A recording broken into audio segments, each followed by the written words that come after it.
Веќе е време и за првиот гостин утрово. Секако отвараме тема која што не е така позитивна за домашниот пазар, односно во фокус ќе биде летната сезона во Македонија во однос на угостителскиот кадар. Дали 2026 година ќе биде предизвик за работодавците, меѓутоа и за муштериите, затоа што сезоната е пред врата, но не знаеме кој ќе не услужува. Каде најмногу македонските работници ќе отпатуваат летово за сезонска заработка и сите други предизвици ги разговараме во наредните минути со председателот на угостителско-туристичката комора, господин Аркан Керим. Добре ни дојдовте. Добро утро, благодарам на поканата. Со какви предизвици или ајде да почнеме со тоа прво, какви се вашите очекувања за предстојната сезона која што буквално ни е на прагот? Па сега видите, не е како пред 3-4 години. Сега сме поспремни. Значи, угостителскиот сектор се спреми и многу подобро ќе одговориме на предизвиците во угостителскиот сектор. Би сакал да напоменам дека имаме сега геостратешки проблеми во Европа и се очекува околу 1 милион работни места да се затворат до крајот на годината. Тоа ќе биде еден импулс да се вратат нашите гастербајтери од Европа. Не зборам Хрватска, Црна Гора, сезонските работници, него од Европа. И тоа ќе биде еден стимул. Потоа имаме друг момент со казинава. Ова законот што ќе одонесе владава, се надеваме дека ќе одонесе, од прилика околу 15.000 луѓе, значи ќе бидат слободни на пазарот на трудот. Бидејќи ако се донесе тој закон, а како што гледаме дека ќе се донесе, тогаш ќе имаме исто така, значи поголем обзир дека ќе имаме 15.000 нови работни позиции од луѓе кои што ќе сакаат да аплицираат во угостителството, нормално и во сите други сектори. Исто така, значи треба да се ориентираме на тоа да нудиме поголема, поубава услуга. Значи ние изминативе години куборејќи по кадар изгубивме во квалитетот. Сега треба малце да се посветиме на квалитетот на услугата, да ја подобриме услугата во хотелите, во рестораните, во пумпите, во сегде, значи кај што имаме допир со туристи, да се подобри квалитетот на услугата. И заедно, значи, со нашите членови кои што се во нашата туристичко-угостителска комора, заедно со вработените, значи во хотелите, во рестораните, во угостителскиот сектор, ќе работиме да ја подобриме таа услуга, да имаме убава успешна сезона. Така, ја споминавте услугата и квалитетот, нели, на услуга кој што се добива без разлика дали во ресторан, хотел или во било кој дел од угостителството. Каква е состојбата со цените, односно знаеме каква е изгор цени на секаде, низ Скопје особено, во рестораните, кафолинијата, на секаде буквално колку квалитетот, освен услуга, меѓутоа и на самата храна и колку реално можеме ние да имаме такви цени со оглед на регионот и метрополите низ Балканов, дали следиме некој чекор тренд во однос на храна, избор на храна, начинот на кој што е приготвена, вештините на куварите, дали се реални цените кои што ги имаме во моментот? Јас не би се сложил со вашата констатација, бидејќи цените во Скопје и во Македонија се најевтини на Балканот, угостителските. Одете во однос на стандардот, меѓутоа одете вие во Белград, одете вие во Сараево, одете вие во Софија, одете вие во Атина и споредите ги цените со Скопје, тогаш ќе видите дека Скопје е стварно најевтин. Зошто е така? Бидејќи сега ние имаме потреба да ги плаќаме вработените на убав начин. Имаме конкуренција. Хрватска не ги зима, Црна Гора не ги зима, Албанија, Грција не ги зима вработените и луѓето мора да платат повисоки плати. Сето тоа се одразува и врз цената на услугите. Меѓутоа, ако гледате споредбено со другите земји, ние сме најевтини. Но дали го задржуваме квалитетот во однос на цената која што ја има? Ние имаме феноменална гастрономија. За тоа сме број еден. Може да се пофалиме дека имаме многу убава гастрономија. Имаме преубаво вино, имаме преубава храна, имаме преубави сега бевме сведоци, гледавме трешијада се прави. Имаме, значи, најубави домати, најубаво месо имаме, сирење. Значи, сето тоа, меѓутоа, ние тоа е проблемот што не знаеме да го продаваме на повисоко ниво. Ние го продаваме со некој сегмент и не е тоа на тоа ниво. А замислете ние да ја продаваме таа приказка, како што ја успеа да ја продава Београд, како што успеа да ја продава пример Софија, тогаш ние ќе бидеме на врвот. Меѓутоа треба да направиме некој маркетиншки трик со кој што ќе успееме се до тоа да го направиме. Иначе споредбено цените со регионот ние сме пак наевтини. И се жалат луѓето ќе речат еве Охрид скап, вака, така. Меѓутоа разберете Охрид има сезона само 100 дена. За 100 дена они треба да изведат за 365 дена.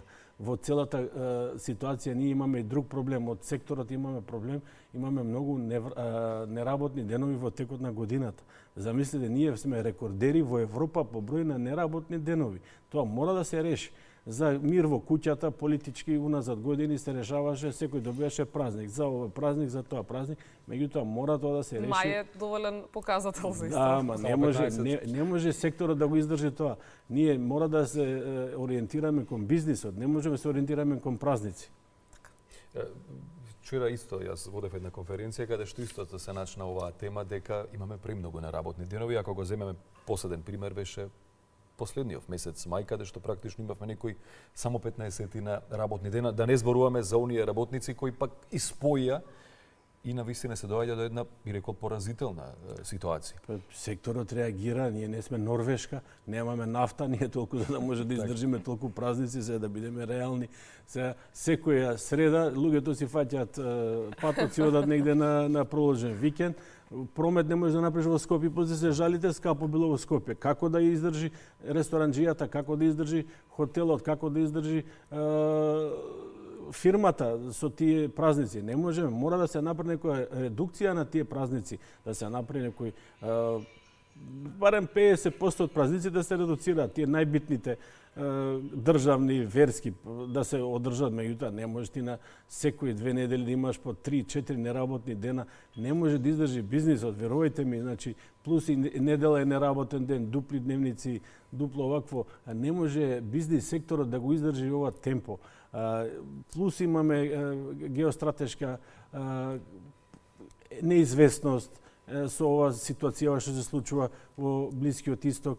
Затоа, значи, ни треба една мала реформа во однос на празниците. Убаво што го спомнавте, недела на работен ден. Треба ли да се вратиме од претходно, односно треба ли да се олабави малку законодавството овде? Секако треба. Значи, со оглед на тоа дека еве и Скопје конкретен пример. Секако, значи е мртов град во недел. Ние сме капиталистичка држава.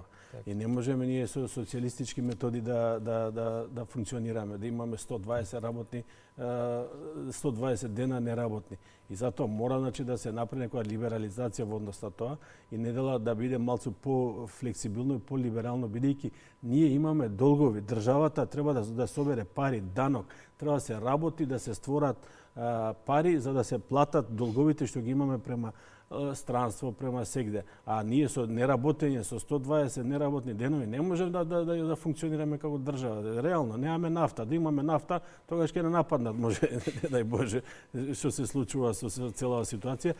Меѓутоа, мора да бидеме реални дека мораме да направиме малце по бизнис законодавство, да го потикнеме бизнисот да функционира, да произведува ДДВ, да се полни буџетот, да имаме пари да плаќаме обврските што ги имаме према странство. И сега да се вратиме повторно на темата. Имаме ли доволно работници оваа сезона и дали повторно Хрватска, Грција ни се проблеми, дали нашиот кадар веќе замина натаму? Не, имаме. Верувајте ми, во Хрватска од мината година има околу 40% помалку отидени наши работници. Значи се враќаат незадоволни во принцип? Не се враќаат незадоволни, тоа е, значи, едно искуство. Младите одат да прошетаат, да видат како е на море, да се живее, да се работи. Да, ама не е одмор сега ти 120 дена да немаш слободен ден, само да имаш од 3 попладне до 5 часот попладне, тоа е малце потешко. И затоа пак преферира тука во Македонија, има 120 неработни дена, поубаво е, покоректно е. Истите плати се зимаат, скоро нема некоја разлика. Меѓутоа, поентата е дека имаме работници, нема да има проблеми и плюс, значи, со нашите прогнози се дека негде септември, октомври ќе имаме вишок на вработени кои што ќе треба да се најдат нови вработувања за тие луѓе. Бидејќи ако се донесат овие закони за казинава и за 500 метри што се предлага се од владата, тоа ќе биде еден стимул за тие вработени да најдат нови своји работни места. Кратко ни е времето, веројатно, нема да се кубури оваа сезона во Македонија во однос на угостителскиот сектор, меѓутоа позитивно почнавте со она што го извоивте дека навистина сме добри во гастрономијата и дека имаме што да понудиме.